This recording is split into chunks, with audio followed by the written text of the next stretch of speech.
Ini dah on ke belum ni? Dah record dah? Kamera? Dah. Confirm record Kau jangan, aku dah bercakap panjang cakap kau, tiba-tiba tak record cakap kau. Oh. Okay, ready ya? Alright. Anda sedang mendengar siaran Teh Tarik Podcast dibawa oleh kawahbuku.com. Hai, Assalamualaikum dan salam sejahtera. Bersama-sama lagi kita di dalam Teh Tarik Podcast yang ditarik khas oleh Kawah Buku. Episod ke-12, Koi Menjadi Malaysia. Bersama-sama lagi dengan Mak Koi, Azan Safa dan juga Iskandar Kamil. Macam biasa, tidaklah macam biasa, baru minggu lepas kita buat. Tapi untuk tahun 2021 ni, setiap episod siri Menjadi Malaysia, kita akan memperkenalkan satu judul buku untuk diperkenalkan kepada audien di luar sana. Jadi kali ini aku memilih bukan satu buku Koi, tapi satu set buku, iaitu buku-buku yang diterbitkan oleh Silverfish. Ambil tengok banyak terus ambil. Sebab dia ada buku, dia ada 18 siri tak silap. Dia berakhir dengan 18. Oh, ada 18 siri 18 buku. Siri. Macam ni A History of Pahang, Malaya and History, Winstead, Marung Mahawangsa, British Borneo, A Manual of the Malay Language. Dan tunjuk sikit lah. Terlalu banyak lah. Dia ada 18. Jadi kita akan masukkan dalam insert dalam video tu nanti. Okay. Dan buku ni sebenarnya adalah di bawah Silverfish Malaysian Classic lah. Buku-buku klasik yang diterbitkan balik. Dan sebenarnya terbitan awal ni adalah terbitan daripada Emras. Ni semua dalam bahasa Inggeris? Dalam bahasa Inggeris. Dalam bahasa kebangsaan? Kau kena terjemah. Itu. Kalau ada siapa-siapa, kau dah bagi tahu ni, kalau ada siapa-siapa yang nak sponsor aku terjemah, InsyaAllah. Dan terbit di bawah Suluh Merdeka lah. Ya. Okay. Okay. Dan buku ni aku cakap dah tadi kan, dia daripada Emras lah dan diterbitkan semula oleh Silverfish. Ini pun kerja-kerja yang baik lah sebenarnya. Yang Mr. Rahman buat lah kan. Boleh dapatkan satu set lengkap ini, 18 episod ini di 18 jilid ini di Kawah Sampai tersasul 18 episod. 18 episod. Duk buat 18 episod. 18 siri ni. 18 siri. Nak letak kat mana buku ni? Yang ini ni bagi tak kira lah yang mana-mana. Contohnya macam yang ini ya. Yang ini Malaya and its History. Ini gambar ni, kalau tak silap aku ni gambar Sultan Johor ni. Kan, Temenggung Abu Bakar ke? Kalau tak silap aku lah. Kan? Dan ditulis oleh A History of Malaya, Winstead, Early Indian Influence in Malaysia. Ini kena baca ni. R.J. Wilkinson. Minggu lepas kan kita bercakap tentang historiografi ataupun pensejarahan. Buku macam ni kan, macam aku terangkan minggu lepas, kalau historiographer, bukan sejarawan, dia pensejarah. Kalau historiographer membuat kajian pensejarahan, dia akan begitu kritis lah. Kalau macam dia kena kritis lah. Sebab yang ini Malaya and its History ini adalah berdasarkan kepada satu tulisan oleh satu sosok yang merupakan pentadbir British. Jadi tentulah perspektif yang dibawa tu kemungkinan besar adalah perspektif daripada cara pandang, nilai ataupun sentimen ataupun dia punya moral value ataupun nilai moral dia adalah daripada perspektif seorang pentadbir British. Jadi kalau kau seorang historiographer, dia akan meneliti lah sejarah ni. Sejarah kepada sejarah.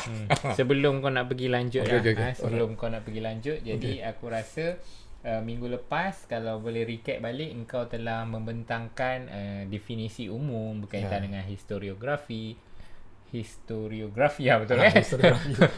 Sebut betul pun susah. Pensejarahan lah kan. Pensejarahan. Dan kau pun telah mendatangkan beberapa unsur-unsur yang terkandung di dalam historiografi. Ada macam-macam lah minggu lepas aku rasa ada 6 ke 5 ke 6 ada 6 dan yang terakhir tu adalah berkaitan dengan kebenaran. Jadi aku tak tahu apa yang kau nak sampaikan pada minggu ni yang kau cakap minggu lepas tak habis lagi. Jadi silakan kau. Okey. Ini merupakan sambungan lah daripada perbincangan kita tentang historiografi ataupun pensejarahan. Dalam episod minggu lepas, mungkin kalau siapa-siapa audiens ke boleh tengok kalau siapa yang tak tengok minggu lepas, aku ada senaraikan ada 6 sisi-sisi di dalam pensejarahan. Contohnya macam apa, mengkaji sejarah kepada sejarah tu, dia melihat kepada kepelbagaian perspektif di dalam pentafsiran, perubahan pentafsiran, konteks, motivasi, dan juga selain daripada itu, salah satu daripada yang penting di dalam perbincangan tentang pensejarahan ni adalah tentang kebenaran. Sebab besar kebenaran tu. Kebenaran ni adalah satu, aku rasa topik yang tak habis dibincang lah. Dia sangat abstrak, pada masa yang sama rumit, dan memerlukan mungkin juga suatu bentuk yang biasanya kalau dalam kajian pensejarahan ni dia panggil epistemologi.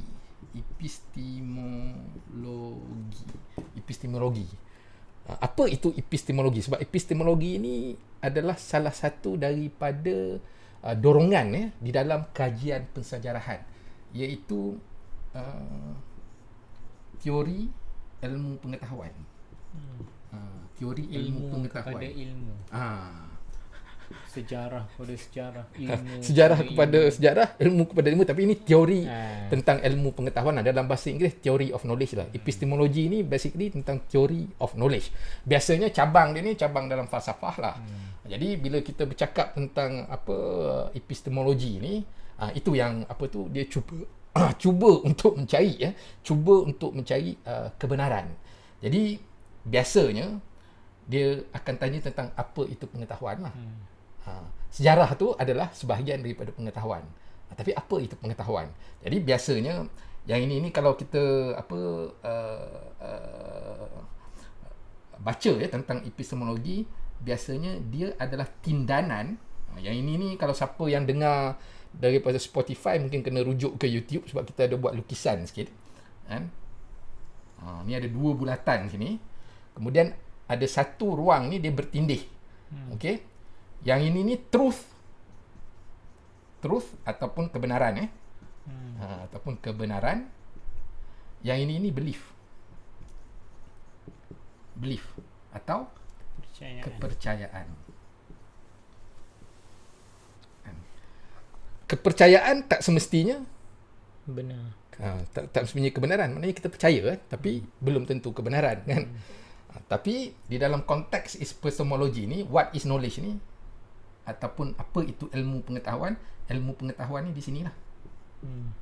Apabila truth, kebenaran, dan juga kepercayaan bertindih antara satu sama lain, menyatu antara satu sama lain, yang ini kalau dalam perbincangan tentang epistemologi dipanggil knowledge ataupun ilmu pengetahuan. Jadi apa kaitan dia dengan historiografi?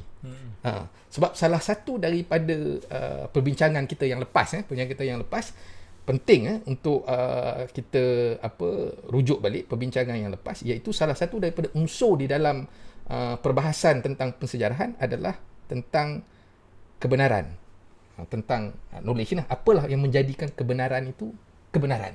Kan? Jadi kalau kita tengok Azan di dalam konteks disiplin sejarah tu sendiri, dia pada awal-awal di dalam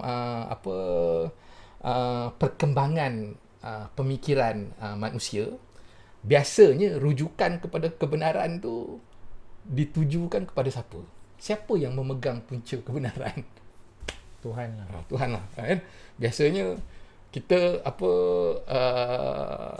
menumpukan pada persoalan kebenaran ni adalah milik Tuhan. Dalam konteks perkembangan disiplin ataupun kajian tentang sejarah ni, pada mulanya tu Tuhan lah kan. Kemudian selepas daripada Tuhan tu ada perkembangan dia apabila pemikiran manusia menjadi lebih sophisticated ataupun canggih, atau berkembangnya idea yang memerlukan bahawasanya kebenaran itu bukan sahaja boleh ditentukan oleh Tuhan, tetapi juga boleh ditentukan oleh manusia sendiri tetapi memerlukan pembuktian.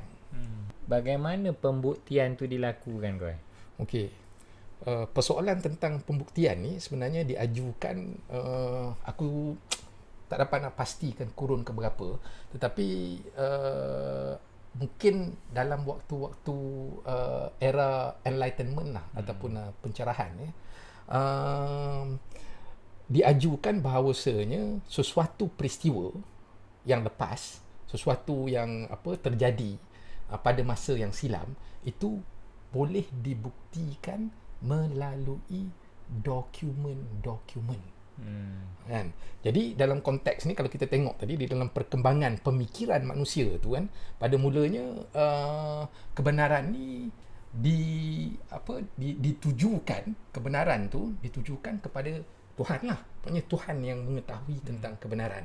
Tetapi kemudian macam aku terangkan tadi kan, perkembangan pemikiran manusia tu melihat bahawasanya manusia pun boleh tentukan bahawasanya ada yang benar, ada yang tak benar, iaitu melalui pembuktian dengan melihat kepada dokumen-dokumen masa lalu. Jadi pembuktian melalui dokumen-dokumen ataupun artifak-artifak ataupun tulisan-tulisan ataupun teks-teks apa semua ni, ataupun dalam konteks pengajian sejarah ni, arkib lah, archival material, archival material, apa tu, material bahan-bahan daripada arkib. Jadi dalam bahan-bahan daripada arkib ni kan ada dokumen-dokumen. Jadi dokumen ni boleh menentukan kebenaran melalui pembuktian yang ada tertera di dalam dokumen-dokumen tu. Yang ini ni kita panggil di dalam konteks kajian perkembangan sejarah sebagai satu disiplin ni, daripada istilah dia empiricism lah. Empiricism. Yang empiricism ni kalau dalam Dewan Bahasa aku rasa dia terjemahkan kepada empirical. Yang makna memerlukan pembuktian. Untuk kita mengetahui kebenaran tu, ia memerlukan pembuktian. Tetapi selanjutnya bila pemikiran manusia ni menjadi semakin sophisticated dengan pelbagai kejadian dan juga pelbagai peristiwa yang dilalui yang mempengaruhi corak dan perkembangan fikiran manusia tu, jadi ada pula kritik yang dilakukan terhadap kumpulan empiricism ni. Jadi kritik itu dilakukan oleh kumpulan Marxis lah, Marx. Jadi kumpulan Marx ni, jadi mungkin kita padam sikit kita padam sikit. Mana pemadamnya? Aduh. Pemadam dia Skandar. Ada pemadam tak? Ada. Okey. Alright. Aku dah nak padam dengan ni je. Dengan tangan dia. Adik. Okey.